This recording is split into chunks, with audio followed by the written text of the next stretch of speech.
let's go back to this interesting topic. How was your journey from being purely Chinese? Were you religious back then in terms of Chinese? Back then, were you like Christian or Buddhist, or what did you follow back then? Just to share a bit, right? This I also don't know, folks. First time, exclusive. You're only here exclusive, you know. See, Okay, so first listen, time. not see. Sorry. See and listen. Okay, I started out as a Thai Buddhist. Okay.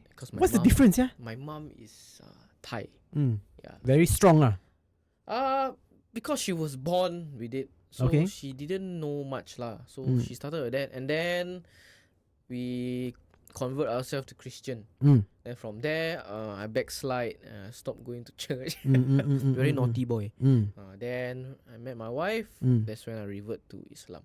Was it you feel that you want to open up, or you feel that I'm obligated to do this, or how was the journey like? Oh, definitely not, because the people around me, from my wife's side, right, they are very patient and very supportive. Supportive as well. They don't force. They only educate. And I listen. The more I listen, interesting So I want to find out more.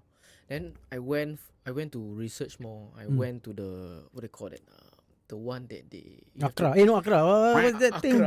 Accra business, yeah. Apa what's that? Darul Akam. Darul Akam, yes. Okay, the one Akam. at Hague Road. Yeah. Hague Road, yes. So I went, I think few sessions, just to know the basic of Islam. That one opened up my eyes already. I know what was the hook. You know music, I know, because our dear friend Alan also a musician. He play guitar, and a few stuff lah. So what was the hook that took you and embraced Islam? The openness and the willingness of each other.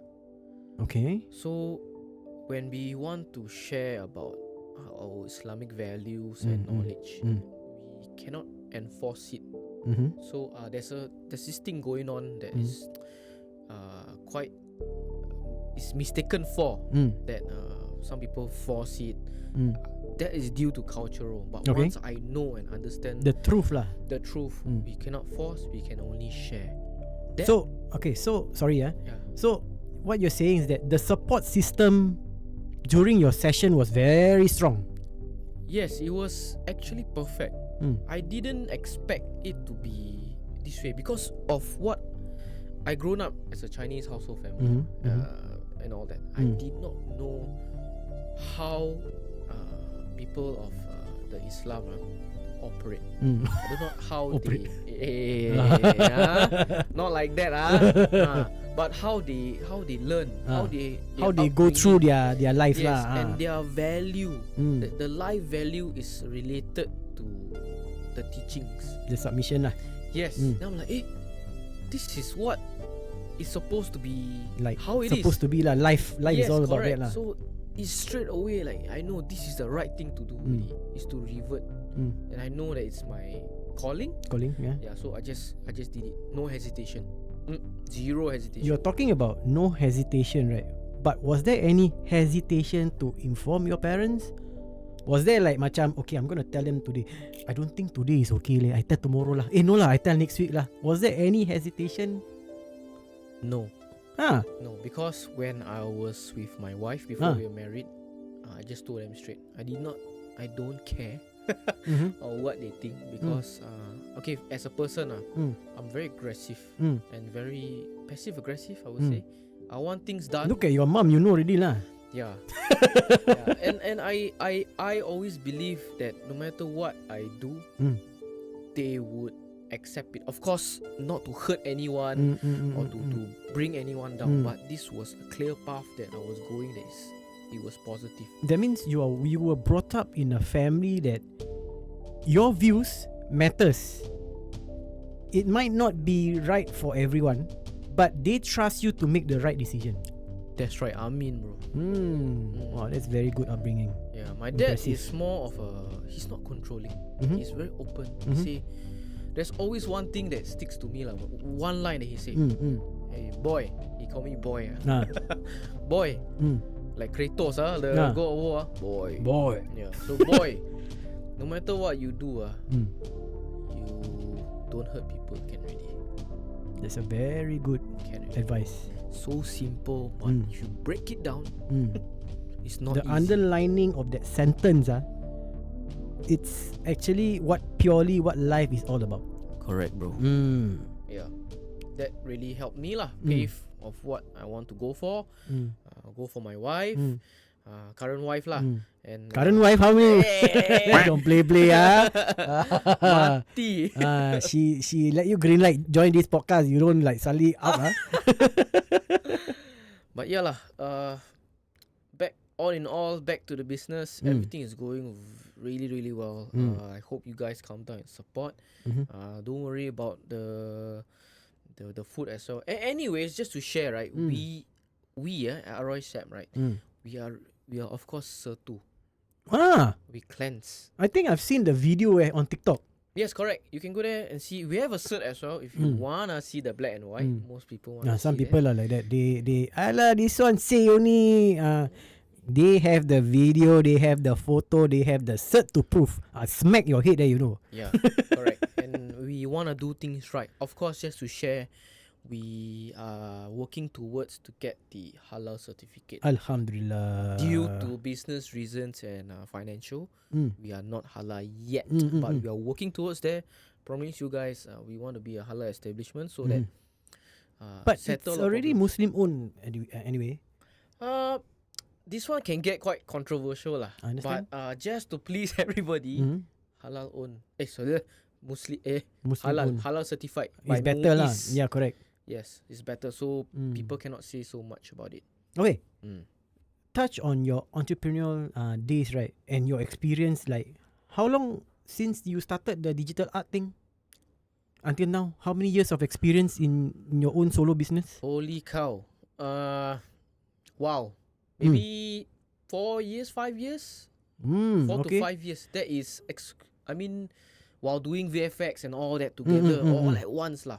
4 years. 4 years. So during these 4 years, if somebody were to come to you at this stage now, bro, I've seen your journey. I'm very impressed.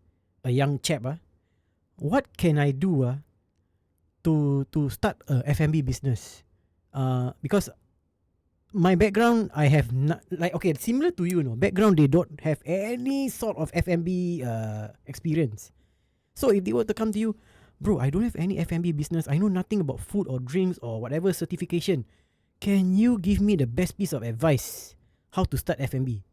What would your top 3 advice be? You give me 3 Yes, 3. If I got more than 3, how? Also can. Okay, I share 3 first lah. Okay. If you can make it to 3 lah. Okay. Number 1. Yeah. Number one. Always know your competitors. Let's say you are selling. Okay lah. I don't talk about Thai food. Leave Thai food aside. Let's be fair to the listeners. Let's say ice cream. Always know your competitors. Where you stand and what you have on hand, right? Are you able to sell and cut through the noise of your competitors?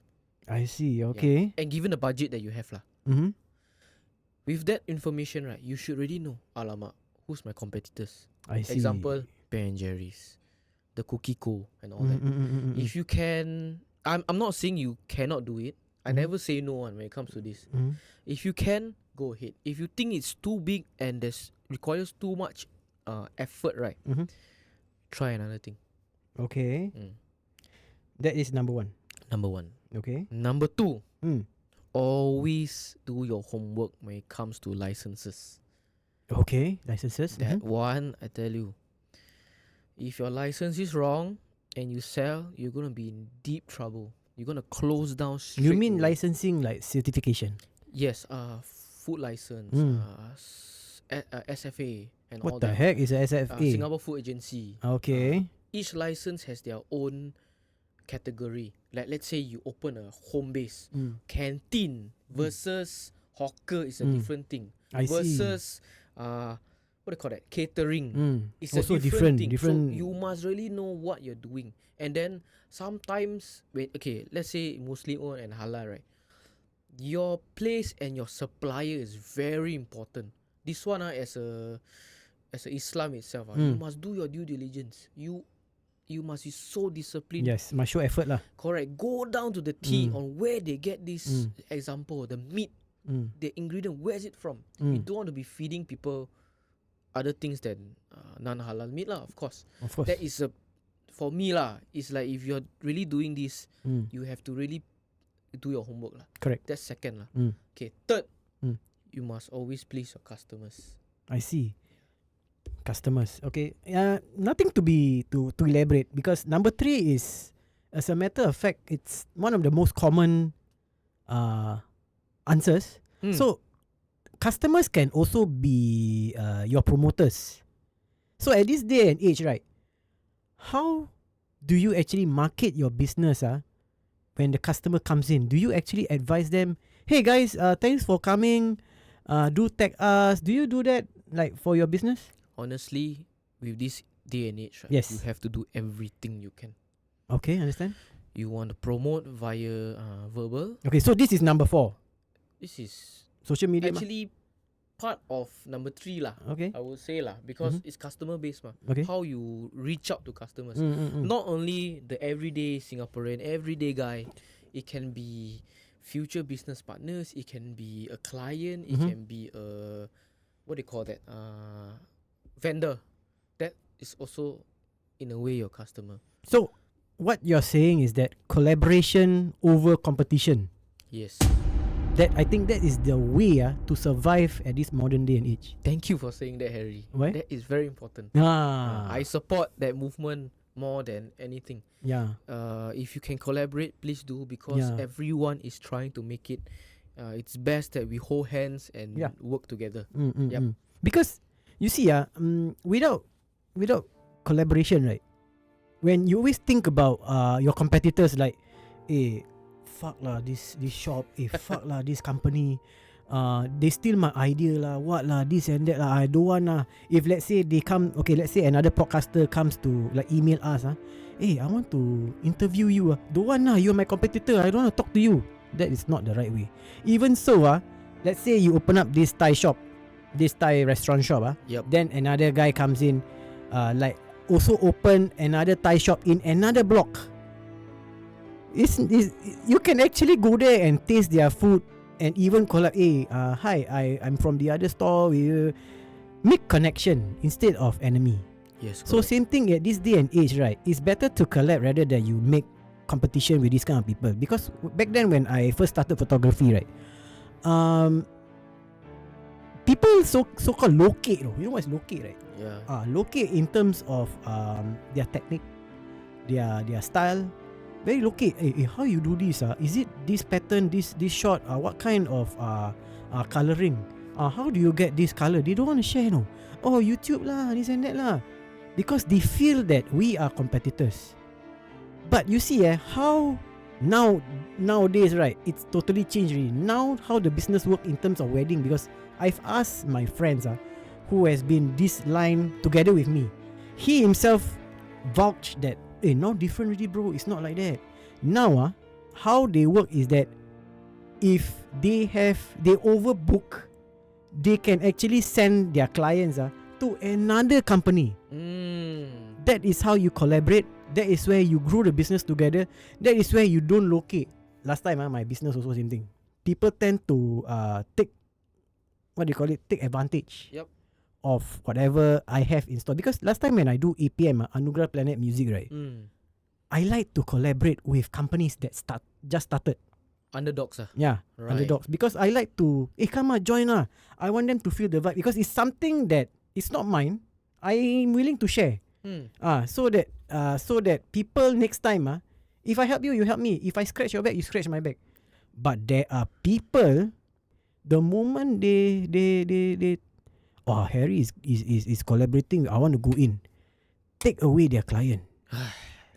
This is very common. I'm sure you also went through this BS before, in terms of collaboration and competition. Yeah. When I'm back in the doing post-production and all that, there are many people like this, and I feel 7-8 years ago is the start of the collaboration era idea. It's where, okay, how I see these non-collaborative people, right, where they are quite negative, they do things their own, everything want to keep themselves. I see this as a, early in the morning, you sell vegetable seller. There's multiples of them in the wet market. Correct, there's a lot. They are always cutting each other. Who's the loudest? Who's They the are cheapest? always cheapest. So if you imagine, if all of them work together, the numbers they will sell is not just the market. It's an island wide. They don't see it because of selfishness and ego. That limits you. Because together we are many. Yeah, that's the way business should be. Understand? That's very interesting take that you use this kind of marketplace idea to the conversation. Okay, guys. It's the best way to start the season 2 and to start with a bang lah. Here's the big news. Alan here is my new co-host for the Quick Sip. Yeah, he will from now on he will be my permanent partner for future episodes to come.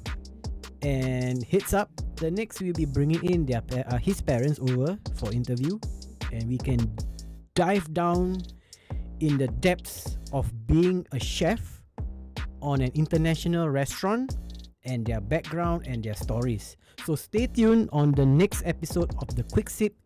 Thank you for listening. We are available. Okay, the thing is that Quick Sip has never have a social media for YouTube and TikTok.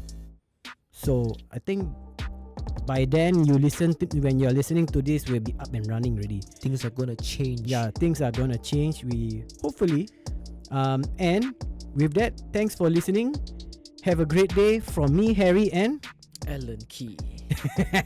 Alright, see you on the next one. Take care. Bye. See you guys. Bye. Take care. Bye bye. Solid, bro. I love it.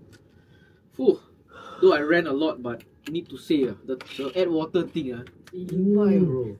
I was thinking that spot, the Thai food could be apa ini? Come, let's go. Netflix. The TV kokap sial. Salah tekan what Bro, okay, no. I feel that the how to spot the Thai food could be an episode on its own, Can. Cause some because I cannot share too much. Because I know your face reaction you got a lot to say. But you hold up because you keep looking at this. Correct. You want water or not? No, have. I like geram. My wife also now she's She starting to understand. Okay. the concept. Actually, that store that time we go, add water. Hey, you know how to spot already, Good. Sorry. Soon own studio.